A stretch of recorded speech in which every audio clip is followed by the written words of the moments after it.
Nagbabala si Pangulong Bongbong Marcos kaugnay ng mga umano'y hokus-pokus sa panukalang 2026 national budget. Ayon kay PBBM, may mga siningit pa ring proyekto kahit na iniimbestigahan na ito ng gobyerno. Kahit na mainit ngayon ang issue ng anomalya sa mga flood control projects.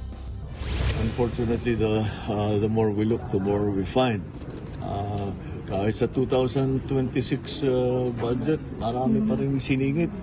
So, talagang it really needs to be cleaned out properly.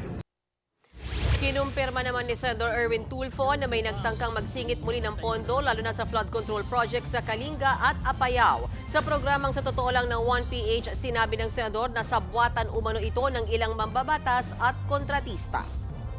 Na may nag-attend pa talagang hindi na nahiya. Alam na nila nagkakaroon ng investigation. May sumingit pa, nagsingit pa dyan sa net expenditure program for 2026. So I believe the executive is looking for it right now. Mga kapatid, Ed Lingaw po, maging maalam at may pakialam sa mga napapanahong balita sa ating bansa.